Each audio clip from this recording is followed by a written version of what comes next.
Right. Okay. Hi, everyone. We have Dr. Dick Powis and Taylor Genovese with us today in our podcast. So we are going to talk about their activist interventions, especially in their respective fields. And we are also going to talk about what they think about the humanities, the crisis of the humanities in general. Welcome to the podcast, Dr. Powis and Taylor. It's so great to have you today. Thank you so much for having us. Let me just introduce Dr. Powis and Taylor for you. Dr. Powis is a postdoctoral fellow at the College of Public Health, University of South Florida, and he's an adjunct instructor at the Department of Anthropology, Washington University in St. Louis, USA. Taylor Genovese is an anthropologist and Ph.D. candidate in the Human and Social Dimensions of Science and Technology program at Arizona State University, USA. He's also adjunct faculty in the Department of Anthropology at Chandler-Gilbert Community College. So great to have you here with us.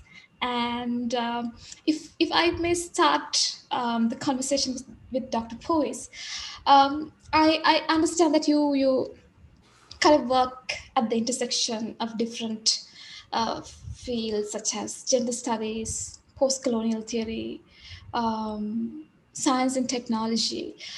Shall we talk about, first of all, your research and your academic engagement in general? Yeah, are you talking to me? Let's first talk to you, and then I'll move on to Taylor. So thank you for that introduction. Yeah, my research is mostly focused on reproductive health issues in West Africa. So I do most of my research in Dakar, Senegal. And a lot of my research research interests are focused on gender issues and specifically on masculinity studies. So basically what that means is that in the sort of history of reproductive health research, particularly in anthropology, but not just anthropology, a lot of that work has tended to focus on pregnancy and women's bodies, or people who have uteruses. And even though men can be a very important part of that experience in terms of like care and support and or financial support, things like that, and there's not a lot of research on men's roles and what men do and men's experiences, how they deal with those things, how they what kind of stress or anxiety or things that they're dealing with, how they navigate health systems on behalf of their pregnant partners, things like that. And so that's what I set out to do for my dissertation research. Taylor, I think I understand that you identify yourself as a multimodal anthropologist. Like you work with photography, film, social media. You also work. You're also a performer, right? You also do stage acting. So when I was reading your profile, you also identify yourself as a non-traditional student. So how do all these are combined together in your academic endeavors in general? Yeah, that's great. Great question. I identify as non-traditional because I went back for my bachelor's degree when I was 27 years old. I did a lot of things before going back to school and deciding that I wanted to go into anthropology. And one of those things was acting. I did stage acting for a long time, but I did a multitude of jobs. So when I decided to go back to school, I didn't have a clear plan on exactly what I wanted to do. And so I was just trying a lot of classes out in order to attempt to find what I wanted to do and attempt to find a discipline that would accommodate the holistic and multifaceted interests that I had. That's why I've started to kind of identify myself as an eclectic anthropologist, because I I end up working on 3 or 4 projects at once, which tends to be not done by a lot of anthropologists. They'll focus on a single project for several years and then move on to the next one. But I like to jump around. So anyway, I was in my bachelor's program, and I was taking a bunch of different classes and switching majors. And I ended up switching a lot of majors because I would go to professors and say, well, I'm interested in this that has to do with your discipline, but I'm also interested in this. And they go, oh, that's really cool that you're interested in X. You can't really do Y in this discipline. When I took an anthropology course, that was the first course in which the professor said, oh, that's cool. Yeah, you can do all of that. And anthropology has yet to tell me that I can't do something, because anthropologists are interested in literally anything that humanity can do. And because humans can do anything, anthropologists can do anything. Absolutely. How did you get to know each other, both of you? Anybody can answer? Probably through Twitter. Okay. I think we probably started following each other on Twitter, and then first met at a conference in 2016, say, or 15 or 6, no, 15, 2015. Yeah. We met up at a conference in Colorado. And it was just a little like grad student conference at University of Denver Boulder, or University of Colorado Boulder. Yeah, I don't know. And then we just like became partners in crime, and we do a lot of things together now. So Taylor, I please think go that ahead. we ended up wanting to like meet. I think part of the reason that we applied to this conference in Colorado was because it had this focus on ethnographic methods. And both Dick and I are multimodal anthropologists. We work in a variety of different modes. Mostly the two of us work in photography as our primary mode, but we also work in a lot of different ethnographic methods. And so I think part of the reason that we both picked this conference was because of that. And then when we were finally able to meet, we realized that we shared a lot of different interests. And so out of that conference, we were able to then collaborate on things for the past. You have both you're both working on this group blog called Footnote. So shall we talk about that? Footnotes. Yeah. How did it come about? That's one of my favorite stories.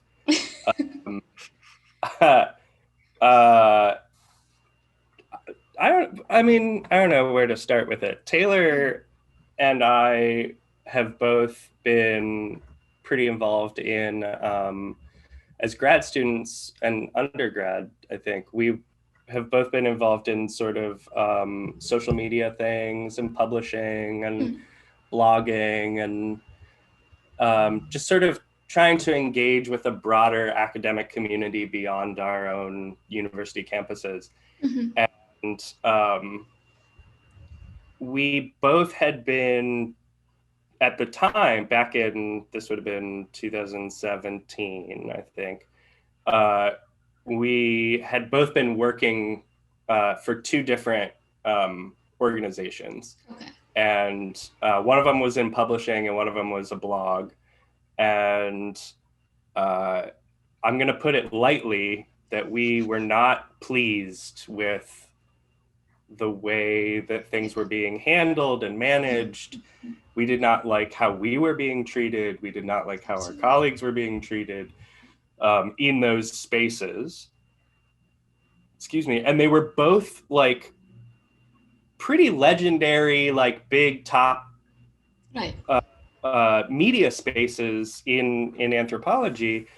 And we both sort of said, we got to just do our own thing. We got to just quit and start our own thing in line with what we want these things to be, right?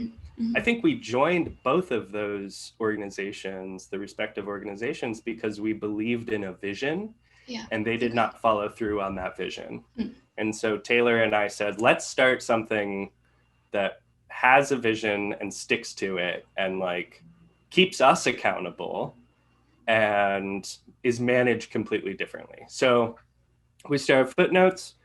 We invited a lot of people to come and join us. We got a lot of positive response right off the bat. We launched in, so we started working on it in December 2017. We launched in June 2018. And it's just been like a totally fulfilling, wild ride since, I think. Taylor, you have other thoughts? Yeah, no, that was a great summary. I'll just add the way that the blog is run is the most important part of it. I think is that it is run completely collectively with absolutely no one in charge. We make sure that work is top loaded onto, as best we can, Dick and I as white men in academia, and part of our mission is to elevate voices, people of color's voices in the academy. So we try and make sure that everybody has an equal voice within the collective, because Dick and I tend to try and take on more labor, also that critique of Dick and I is also foregrounded within the collective, so that there never is this informal hierarchy that begins to form. We try and make sure that can be collapsed down as well. Yeah. Taylor, why would the two of you try to find spaces outside academia for your, especially for your engagements? Is it because we are increasingly losing our faith in institutes like the academia? Or is it because you find, you can foster more dialogue, discussion outside spaces like, these established kind of spaces? What do you think about that, Taylor? Yeah, I think it's both of those things. I think, I don't want to speak for Dick, but I think we both are frustrated with the neoliberal project within academia and the breaking down of an institution that ostensibly is about educating, and is now most universities are real estate corporations with education wings attached to them. And so universities now are mainly in the business of investment in capital rather than investment in education. And so working on a project that is outside of that institution not only allows a degree of academic freedom that is slowly dwindling within the academy itself, but it also allows us to critique that institution without fear of being let go of a project that we started. So I think that's a big piece of it. Dick, do you have another thought on that at all? I have always sort of been driven. I've wanted to be a professor for a long time, for ages, since high school at least. And I have been a strong believer in education period, but in educating the electorate, right? That was sort of a tagline of mine when I was in high school. I want to educate the electorate. You can't do that if you're only teaching inside universities, right? You have to be able to reach out to broader publics, because otherwise you're just reproducing the same sort of elitist institution of the university, right? So information should be free, it should be accessible, it should be democratic. Like that's sort of my driving motivation or philosophy behind trying to make spaces outside of universities, right? Yeah. Dr. Powis, both of you, and Taylor, both of you work at the adjunct faculty. And I know these are precarious times, and what you occupy is also a very precarious position. Given the the crisis also in the humanities and the the sort of cuts, the budget cuts in our respective fields. How do you deal with your position in the academia? Let's start with Dr. Powis. Uh, yeah, well, the first thing that comes to mind is that, one of many sort of strategies or safeguards against to sort of balance out that precarity is labor organization. Yeah. So, I don't think Taylor has a union. I feel like Arizona is like totally I think anti, he's but in Missouri, which is also super anti-union, we have a union, right? And that helps a little bit. It is a new union. It just started up maybe 5-6 years ago. And so that's super helpful.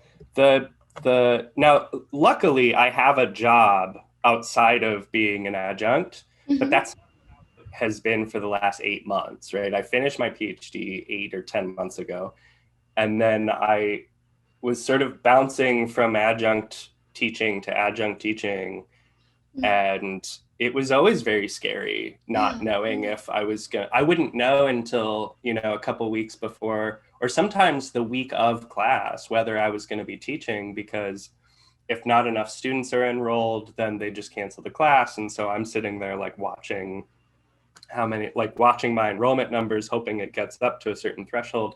Okay, great, I can eat this semester, right? And then just personally, like, I'm also, for the last 10 months, have been using my platform in social media and sort of my reputation, trying to get odd jobs, trying to get people to pay me to edit their manuscripts, or, help them with writing a report or data analysis or whatever, just little one-off jobs. And that's how I've been living for the last 10 months, is just piecing together these little sort of paychecks. Now, thankfully, I have a job, so I don't worry about that so much anymore. But yeah, it's tough, it's scary, and it's hard to believe. It's amazing to believe for me. I've only been doing that for 10 months. There are people who have been doing this for years, right? And they will teach. I knew a guy, not to get off on a big tangent, but I knew a guy, one of my professors in undergrad. He was an excellent professor. And he was just constantly stressed out because he couldn't get a contract. He couldn't get a tenure track position. And he was teaching 4 courses a semester at that university, and he was teaching 3 courses online at another university. So 7 courses a semester, right? And you can't be a good teacher if you're teaching 7 courses, right, to make a middle-class wage. It's not going to happen, right? So I always swore that I didn't want to end up in that cycle. But it still happens. There's still people doing it. Taylor, what is your experience? Yeah, Arizona is, I want to second the union thing. Arizona is probably one of the worst states in the United States in terms of labor relations. However, we just launched a union last month, the United Campus Workers of Arizona, that we are actually a united union with University of Arizona down in Tucson. So we're in this really unique situation here in this state, in which we're hearkening back about 100 years, in which we are trying to create this kind of syndicalist network between universities, in which we can use these anti-union laws to our advantage. So, for example, if the state is not going to recognize our union, well, then that means we can solidarity strike, which means, if University of Arizona doesn't get something, we can strike in solidarity with them, which is usually forbidden in most union contracts. So we'll see how that develops. This state, for those that don't know, 100 years ago, in 1917, the IWW, the Industrial Workers of the World, organized miners here. And when they went on strike, the state of Arizona and Bisbee, in the town of Bisbee, deported all of the miners illegally. So they, instead of dealing with them, they literally shove them onto boxcars and ship them to New Mexico to get and dump them in the desert to die. So this relationship with unions in this state has not changed much, and so we're trying to harken back to that time in which workers can just take the power. But as an adjunct,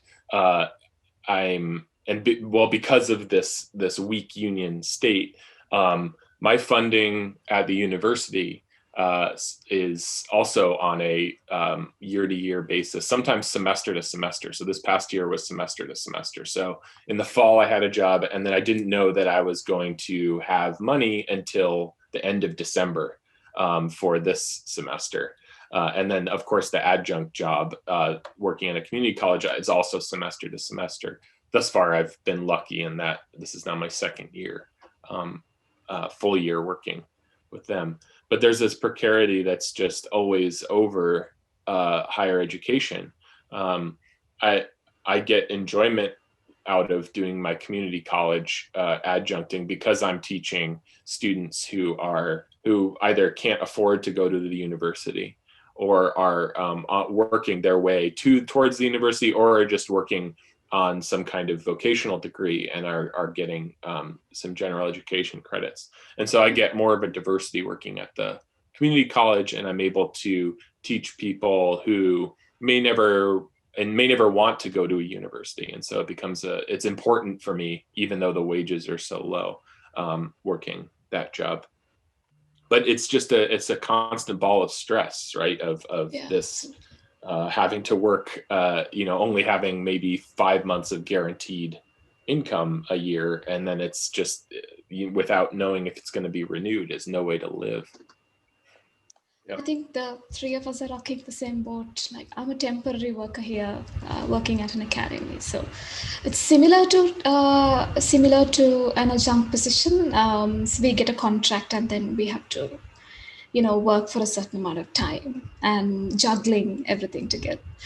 I'm interested in knowing, like, how do we, or both of you in this context, use your position, the precarity of your positions, to sort of push the boundaries, probably in your department or probably in the academia in general? If that's not too much of a tough question to ask, and if if you can answer it in any ways that you like. If you don't want to answer, that's fine too.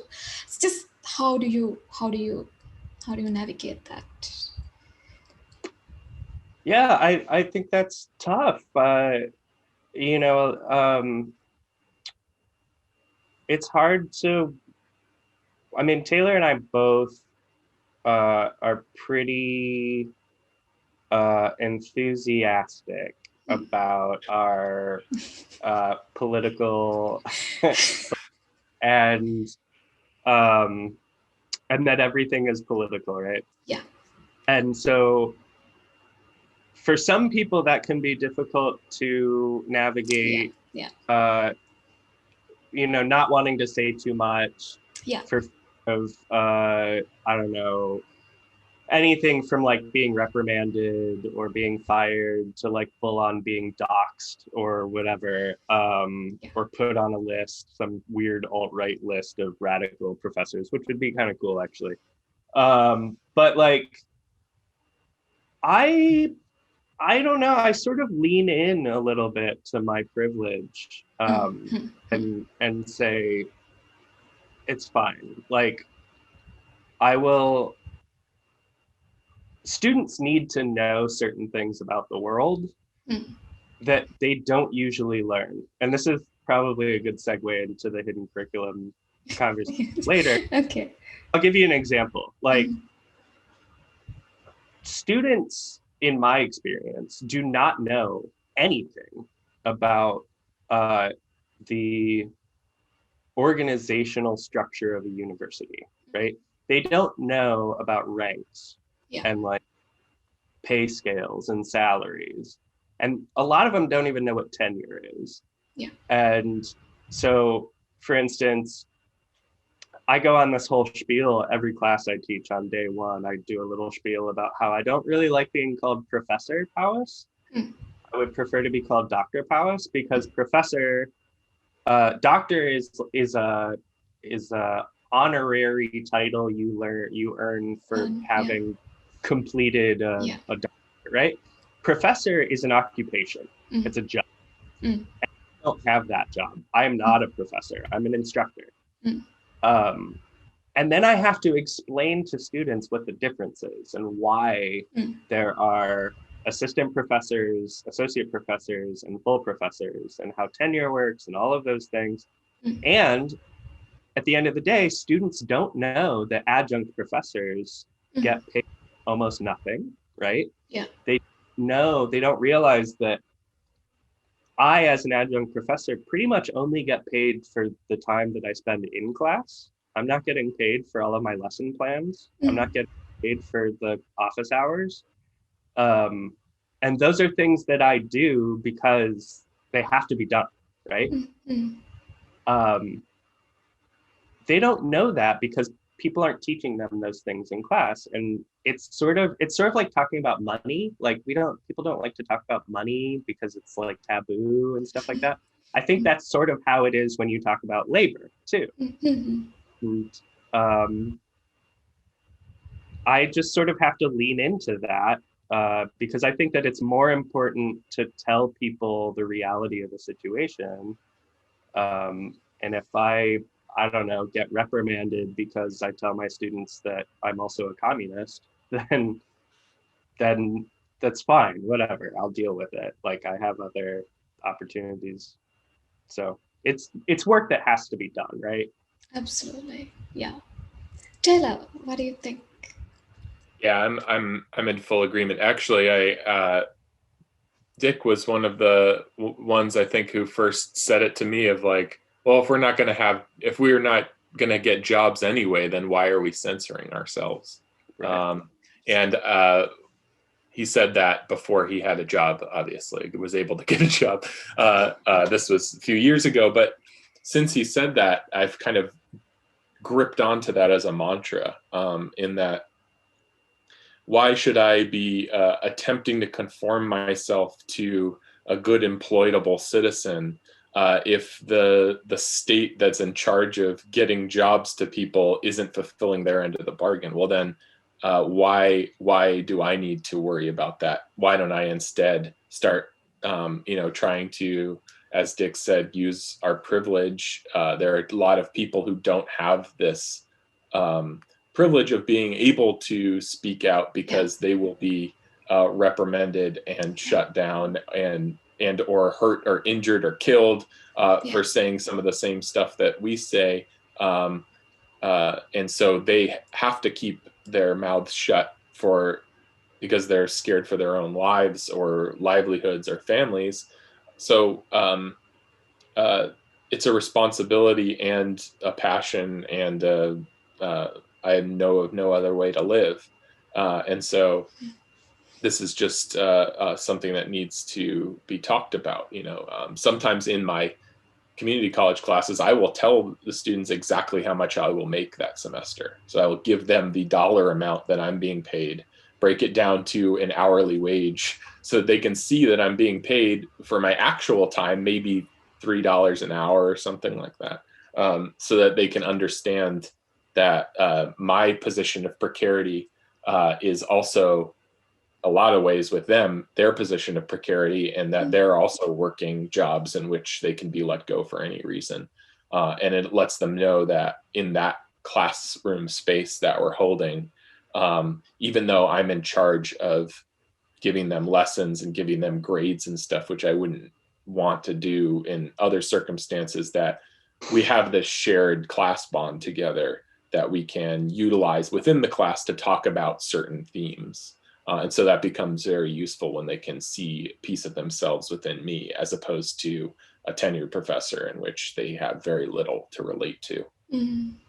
Yeah, I want to add too, a very important part of my teaching philosophy too is sort of making sure that doing my best to sort of foster a horizontal environment, right? Mm-hmm. And that's exactly it, Taylor, is that you, as adjuncts, you really sort of have a better chance of kind of putting yourself on the level of students and coming out and being transparent and saying like, hey, we're all learning this stuff together.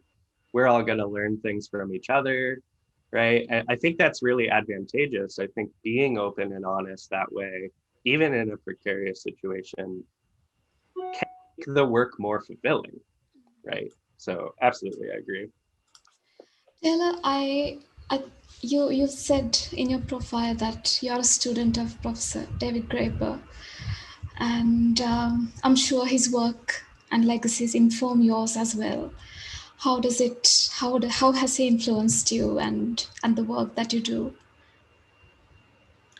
Yeah, I met, or I started talking with David Graeber long before, probably right when I went back to school for my bachelor's degree, because it influenced the reason why I wanted to go into anthropology, along with being able to do anything, was the professor handed me a copy of Direct Action and Ethnography, one of David's books. And I found it fascinating to read, especially because when I went back in 2011, this is when the Occupy movement really started to explode.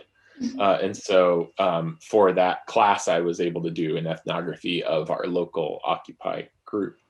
So his work, both within the Occupy move, inside and outside the academy, was incredibly influential. And then when I decided to email him to just let him know that this was interesting and important, he wrote back to me very quickly.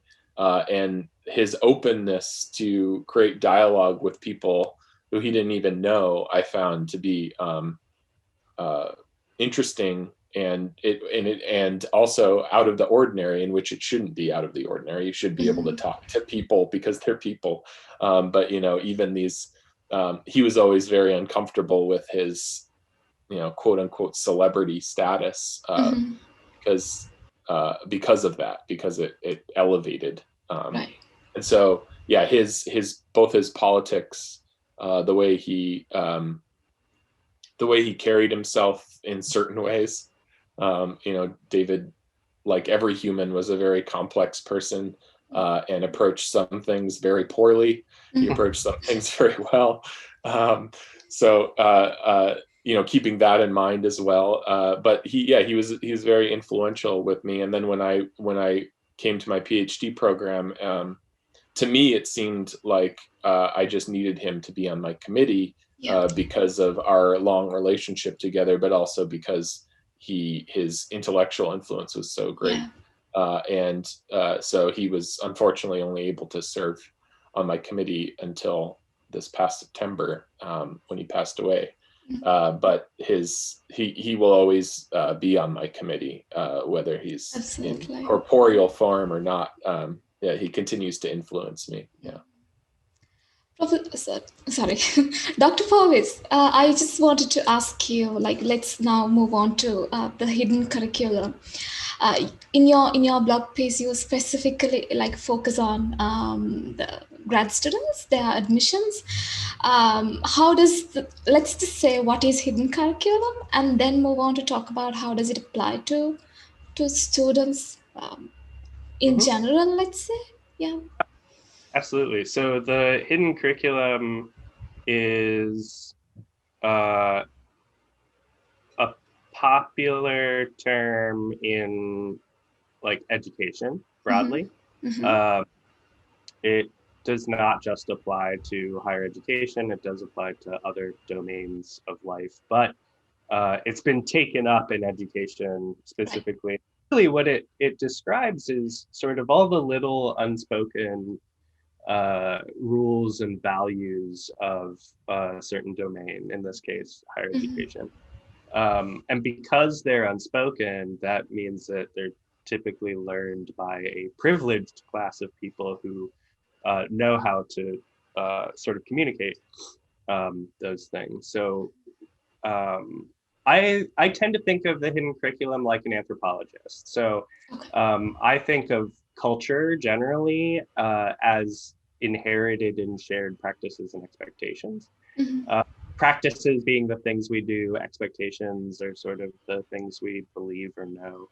Um, for example, like you aren't born into a religion or with a religion. You're not born with a political affiliation. You're not even born with a gender, Yeah. right? Those things are instilled in you. Your parents or caretakers have to teach you those things. Yeah. That's the inherited part.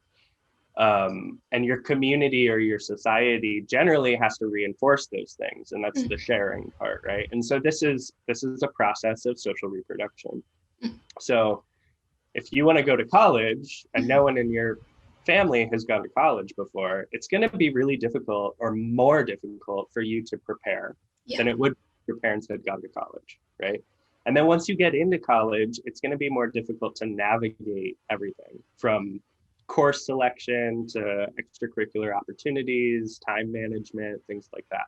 Studying abroad, looking for scholarships, applying to graduate school, navigating the job market, all of those things are going to be more difficult if you didn't grow up in that world, right? So the hidden curriculum is hidden to the people who didn't grow up in that world. And even if you did grow up in that world, figuring those things out could be more difficult if you're from an underrepresented minority, right? So there are obstacles, there's gatekeepers, right? It's all in the interest of these elite institutions, not just universities, but also like professional organizations, trying to reproduce themselves without the threat of accepting people that don't belong. That is what the hidden curriculum is about. It is a sort of what do we call that? Like anti-unhoused architecture, like violent architecture or something. I can't remember. But that's basically what it is. It's a form of architecture that's meant to keep people out. Right. Yeah. Or from trespass. Yeah. I remember that, like I went to university as a non-traditional student, first generation English student. So none of my family members spoke in English at home, but being at a Department of English was such a challenge for me. Like for like possibly like for 2 to 3 years, I was like floating because I didn't know like what I was doing.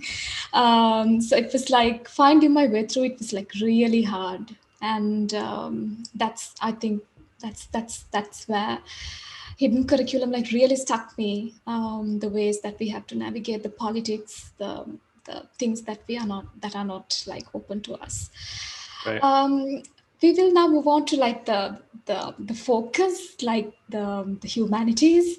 Let's talk about like how do you think about the crisis? Is there a crisis or is there no crisis? What do you think about it? And how do you approach it from your respective fields? Probably Taylor could talk to us. Sure. Yeah. Yeah. I think a lot of what we're seeing in the United States, well, around the world really, but in the United States with this this spread of misinformation or false news or all the re-rise of conspiracy theories, because this conspiracy theories have been a rich American tradition for a very long time. But why we're seeing this spike, I think, is because of the collapse of the humanities funding. And one of the chief things that the humanities does for a population of people is allow them the tools to suss out and find the kind of realities that exist within a certain culture, right? To find that the ability to think critically is something that the humanities have excelled at. And so when that bottoms out, well, the inevitability of the situation becomes what we are starting to see here, in which people are unable to think critically any longer. One of the chief sites that I work in is Silicon Valley, And what we're seeing is these Silicon Valley oligarchs essentially reinventing humanities, right? They're in the capitalist mode. They're saying, oh, why don't we, what we should have? We should have a degree in which you look at history and you look at the people that did certain decisions, and then you can then you should apply it to the contemporary, and you're like, well, that's literally the humanities, but they're trying to reinvent the wheel, which is pretty much all Silicon Valley does. And so, yeah, we're seeing humanities not only collapse, but also disappear from the minds of people who have the power and capital that drive our current reality, right? And so I think that's one of the biggest issues in the collapse of the humanities in this country. Absolutely. Dr. Powis, what do you think? Yeah, it comes and goes in waves in my experience. There's always a sort of kind of low oscillation of anti-intellectual attitudes, particularly among conservative Americans. But it really ramps up at different parts in cycles. And so in my sort of experience, I just remember there's been, what I mean is that you will find sort of Congress people in the legislatures sort of trying to, I don't know, deny funding for certain kinds of humanities things. And they will make sort of really absurd claims about why we should be never explicit that humanities is worthless, but that we need to be dumping more money into science, technology, engineering, and medicine, right? Or math, STEM stuff, medicine too. And then to the detriment of humanities and social sciences even. So we're in a sort of interesting situation as anthropologists, because we tend to say, or there's a saying, that we're the most humanistic of the sciences and the most scientific of the humanities. And so we as anthropologists sort of fall somewhere in the middle. And I think we are privileged enough that we can sort of change form whenever we need to. But I will say on Taylor's point too, is that there is a sort of Silicon Valley style revision of the humanities. There's also that scary sort of fascist revision of the humanities too. So in the United States, we recently had, within the last couple of years, had the President Trump had started the 1776 Commission, right? And it was the whole idea. It was the whole point of it was to basically rewrite and reaffirm American history as a sort of whitewashed apologia of indigenous genocide and anti-Black racism and all of those things, right? So that is a startling sort of version of that revision, is that you can have people in power who are not only rediscovering the humanities in sort of silly, cute ways like they do in Silicon Valley, but that you can have people who were probably 10 years ago anti-humanities now saying you know what, let's use the humanities, but let's do it in a very white supremacist kind of way, which by the way is kind of how the humanities has always been anyway. But just doing it deliberately like that, I think is very scary. The question of whether we're in a crisis, I think, is it's an interesting use of words, a choice of word, because to me, a crisis means a moment. It's a decisive moment. It's a moment where you're at a fork in a road and you go one way or the other way. And I don't think that that's what we're in. I think that there has always been a problem. I think that there has always been, since the start of the space race and like the Cold War, there has always been a threat to the humanities in the United States. It's just sort of ebbed and flowed. Mhm. So beyond the United States, I don't know. I would love to hear, your perspective on the humanities in Sri Lanka, if you're seeing that sort of those sorts of trends. You said before this started, you said that you had just elected or you have a new sort of nationalist president, right? And I wonder like what that looks like under that government. Is it the same? Are you seeing the same sort of trends? Yeah, I remember like last year. So we elected him last year, I think. It's last year. He told to a bunch of school students. He asked, "What are your subjects?" And one of the students said, like mentioned a humanities subject, and then said, "Why that? Why not computer science? It is a subject." So it's like that kind of attitude that is being propagated here, and the whatever happens here is also as much as internal as it is external. Like we are just departmentalized in our own bubbles. We don't do productive research. We don't want to think outside of the box. It's just Mm, that we are so like within maintaining our positions, like we just want to be a professor or mm, maintain our academic positions. Yeah. So I think right. that is one of the aspects of the humanities here today. Yeah. Well, that reminds me of that story reminds me of I think it was 2010 or 2011.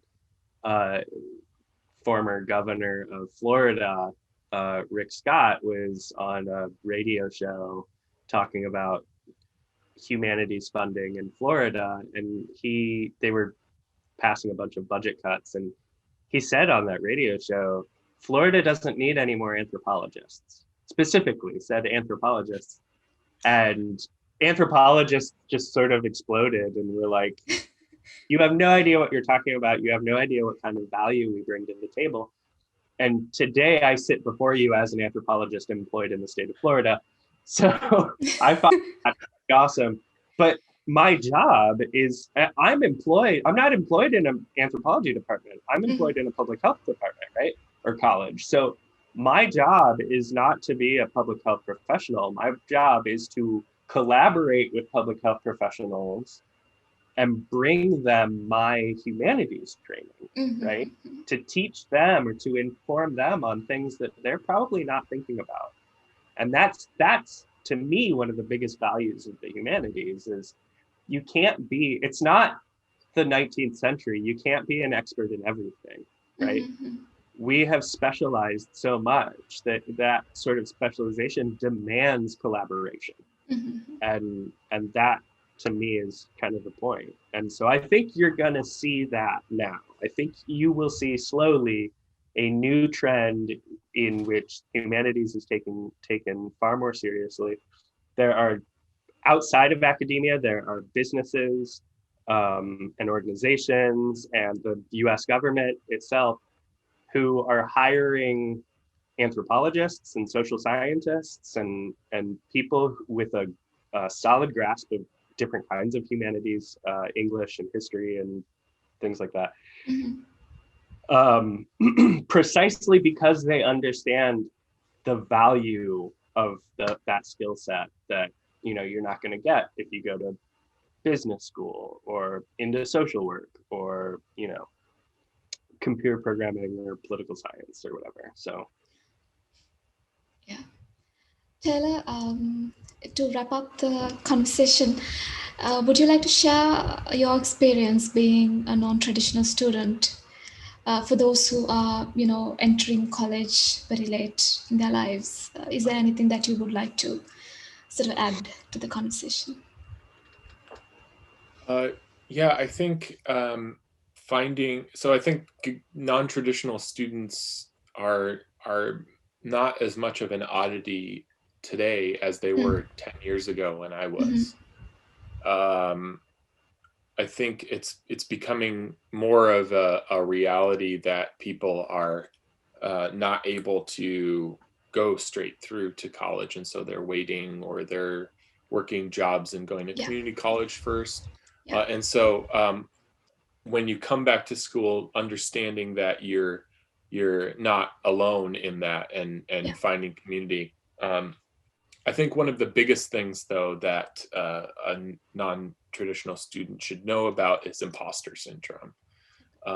This is so my partner is a first generation student and a non-traditional student and when she went back, she had a big problem with imposter syndrome, but didn't know what that was, Yeah. because again, this is another one of the hidden curriculum things, right? Mm. Imposter syndrome is known by a lot of academics, but it's not really talked about with non-traditional students who feel this feeling that they're not good enough, or they're going to be discovered that they don't know what, that they don't belong there or something, right? These are common problems that happen with this syndrome, right? And so understanding that what those feelings that you're having are felt by your professor in the classroom, are felt by the other students that are there. It's just not talked about, and understanding that it's not true, that you do belong there, and that this is something that you just need to recognize as being really a part of being a human being who has decided to enter a space that is traditionally hasn't been for somebody that's in their late 20s or something, right? And that's all it is, and that you do belong there, and you can continue on that way, find other people who are also non-traditional students. So there's groups now forming on campuses, which is great for non-traditional students. So just finding each other and being able to form a community around this shared life experience you're going through of returning to school or starting school late. And just keep going if you want to, or don't. Learn. I think imposter syndrome and researching it and knowing about it before you go back to school, or just when you start going back to school, is probably the most important thing in my mind. Thank you, Taylor. Is there anything else that you want to add, both Dr. Powis and Taylor, before we wind up the session? Like anything that I couldn't ask you? Any comments that you want to add before we wrap up? I would add to what Taylor was saying. I was also a non-traditional student. Oh, great. That it was like, I hated it at first, but it was probably one of the best decisions I ever made, was to, as long as I did, to go to school. I, strictly speaking, am not a first generation college student. It's complicated. My parents were in college my mom went to college for 18 years. My dad went to college for like 35 years. So they were in college while I was growing up, but again, to get back to the hidden curriculum thing, it wasn't a world that I grew up in, right? I didn't grow up rounded or informed by higher education that other people are. And so by the time I finished high school, I was not prepared to go to college. I wanted to go to college. I didn't know what that meant. And I didn't know what it was going to take to get in and what it was going to take to succeed. And so I went to college right after high school. I went to college for 6 weeks, and I basically had a panic attack and just left and just dropped all my courses and quit because I couldn't handle it. And I went back 8 years later, and that's how long it took me personally to sort of figure out who I was and what my skill set was and what it means to do work and what it means to follow projects through, and also like adult things like how to pay bills and how to Definitely. manage time, stuff like that. That's all stuff I learned on my own after high school. And um and so like I was saying, I didn't like going to college. When I first started, I was the oldest person in all my classes and I hated it. And then after a while I was like, no, Yeah. it's fine. I would not have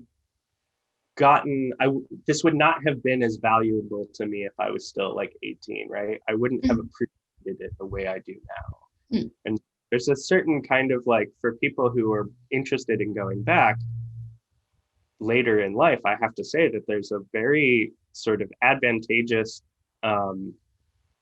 reframing that you can sort of do that helps you sort of stay encouraged and maybe beats back the imposter syndrome a little bit too. So thank you, Dr. Powis. And here you are, both of you, doing amazing work, uplifting each other and collaborating each other. I'm so happy that I got to talk to you today, and it's a real honor to have both of you talking about the humanities, sharing your experiences, being vulnerable at times, and I think it's yeah. Thank you very much for that, and I wish you all the best, the both of you, for your all the work that you do. And I think we can continue our conversations even offline whenever we can connect with each other. Thank you very much. It was a pleasure. Yeah.